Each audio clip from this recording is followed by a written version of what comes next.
Go.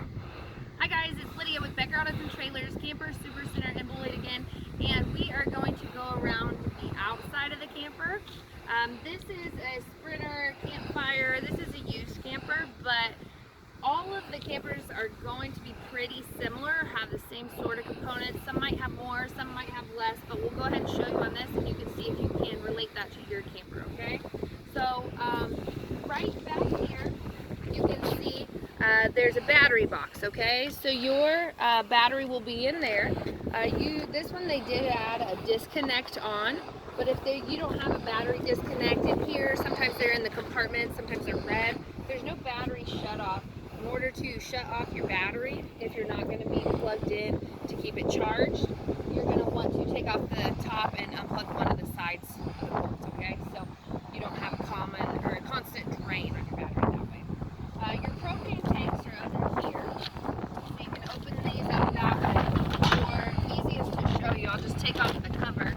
A lot of times on the newer ones, they'll have a directional. So there's a little arrow back here. I don't know if you can see it, but it's pointing on this right tank, okay? So make sure your arrow points at the tank you want it to run off at first. And when you open it, open them really slow. So a lot of times people will just run one tank at a time. That way when it runs out, you know you need to go fill it, and then you can switch it over to the other one. If you weren't going to be there for a while and you wanted to make sure your heater was going to run or whatever that way, you can actually, on these newer ones, open up both tanks, and then it will automatically switch once this one is empty over to running off this one, okay?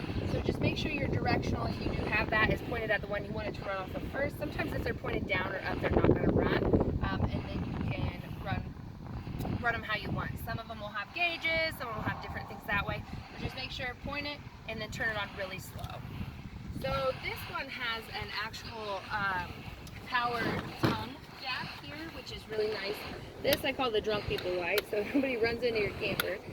But you can extend or retract your power hitch here, okay? So biggest thing on this tongue jack, I would always try to put a block or something underneath it so it's not out so far, it doesn't take so long, and then if you need to hook onto it with something different, it can make sure and have the range to be able to hook up to it because it's a little taller.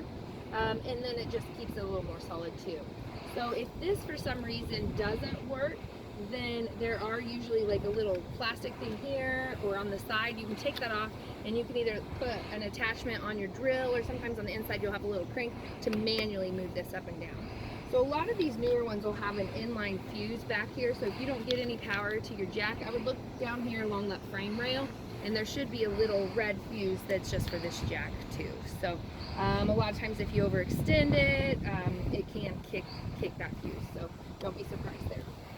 This one actually has installed and ready to go on it an equalizer hitch. So a lot of times with a travel trailer, you're going to want to get that. So it'll go on the bumper there, and then the arms will go in here, but it's just going to help and equalize that weight, so it's not just pushing on the back end of your truck. It's going to bring it up in a little bit more even.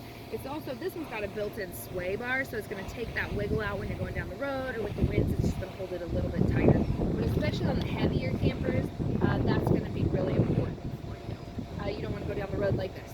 Okay, so let's go over here. This camper is actually equipped with a Furrion solar charge port. So what that means is if you open that, there's a plug-in, and if you get a solar panel like a layout suitcase style or something that way, you can plug it in, and that will maintain your battery, okay? So it's not going to be equipped to run the whole thing off solar or anything that way on this camper, and most of them aren't without some work and money. But you're going to be able to plug it in, lay it out, let your battery charge, so if you're not able to plug in at your house or at a campsite, that's really nice there. This one does have the auto level feature. We are not going to go over that in this video, but this one does have that, okay? Usually you're going to have the pass-through. It's going to go all the way through on both sides, and that's where you're going to keep your stuff there. This one has your water hookups right here. So you have a fresh water connection and a city water connection, okay? So the fresh water connection is if you're going to fill your fresh water tank. So if you're going to fill your fresh water tank because you're going somewhere dry camping and don't have water, you can fill it up, and then you can use your water pump to pump out of it. I always tell people I don't really like to travel with water in the freshwater tank. It's just more unnecessary weight, and it wiggles and moves. Sometimes people will put enough in case you need to use the restroom when you're going down the road or anything that way, but I probably wouldn't fill it super full unless you don't have access to water and you're going somewhere you need to. So I would put that in as late as possible. city water connection, this is what most people are doing if they're hooked into a campsite. So you're gonna actually hook to a hydrant. You can adjust the pressure of the hydrant high and low, or they make a water regulator too if you have really weird water pressures to kind of save your camper, and you just pop that off and you put your water hose in there. I highly suggest an RV hose. A lot of times those garden hoses have little crap in them that'll break apart, could cause problems in the system, but also just for drinking stuff, it tastes weird, so matter of what you want to do. A lot of people are running those water filters now, which is nice, and we actually would drink the water after it went through that water filter, but you can't most of the time run a water regulator and a water filter. It's going to bring the pressure down too much, so just make sure and adjust at that hydrant. So down here, this one has the electric jacks, so you'll see a system like that. When the electric jacks come down, they don't come down like this, okay? They kind of come down like that, and then when one hits pressure, it brings down the other one. But just make sure and keep those blocked up all the time.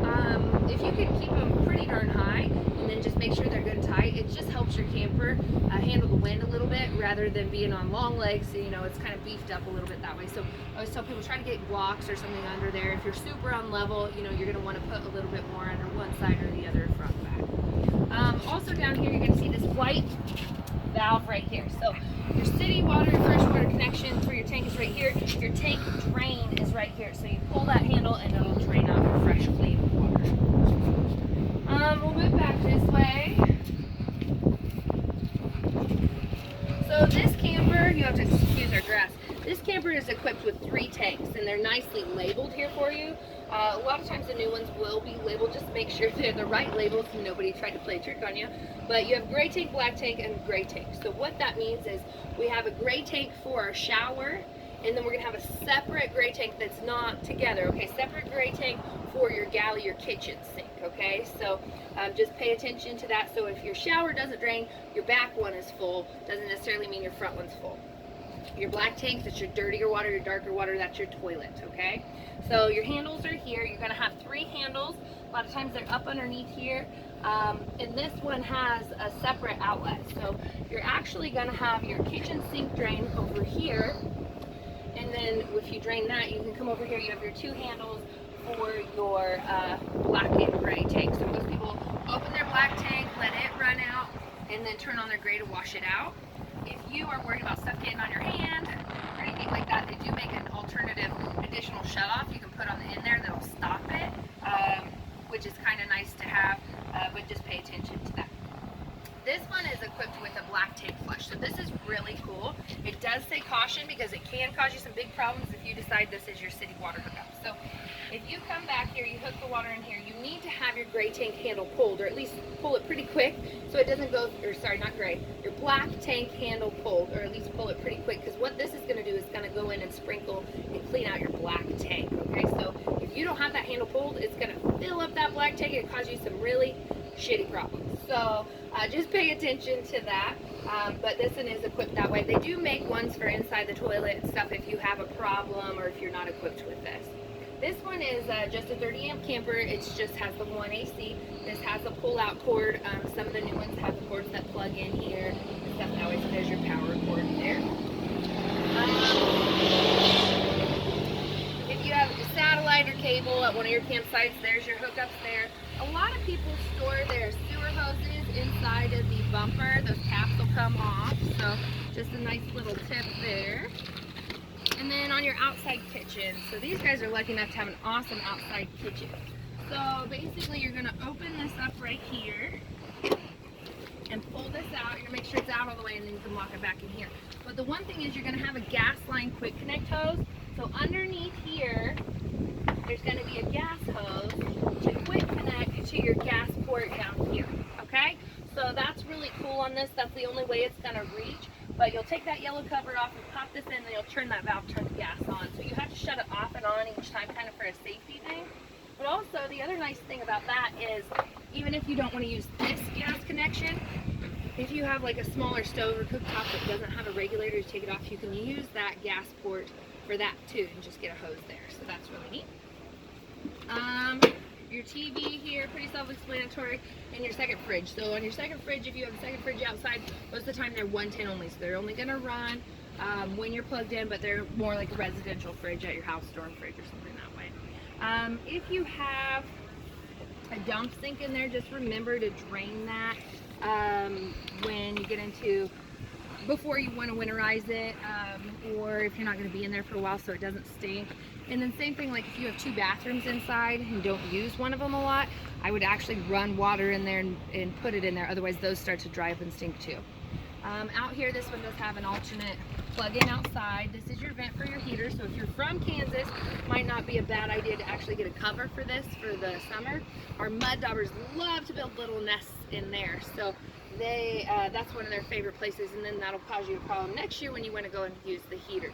So just maybe get a cover for that. You can't always run the heater with the cover on because of the back pressure, but you're not going to be using it this time of year. Over here is your water heater. This one has a 6-gallon gas or electric. So you'll see this fancy little anode rod here. Those are actually rods that the bad water is going to eat away at, okay? So it kind of helps the longevity and life of your water heater, because eat away at this little rod. You'll have to replace it every couple of years with our Kansas water. But that's what that is there. And usually back inside of here too, there's an on-off switch for an override for your electric side of your water heater.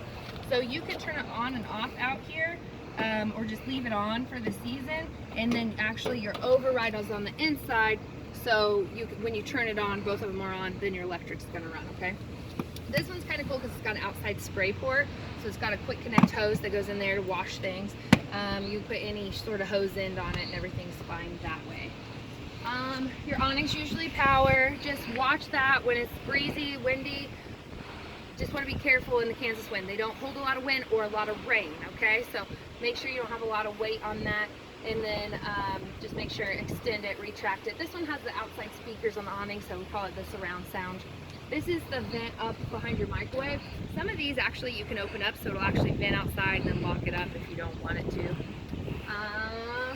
But yeah, that's going to be the main outside components of your camper. Like I said, yours may be a little bit different. Things are probably not in the same place, but that'll hopefully at least give you an idea to what to look for. And we appreciate you watching. So thanks again. I'm Lydia with Becker Autos and Trailers, Camper Supercenter in Beloit, Kansas. Check out our website at beckerautos.com. Give us a holler if you need any help. Or we do have a huge RV and sporting goods store, so you can come check it out and get the pieces and stuff you need for your camper. Thanks again.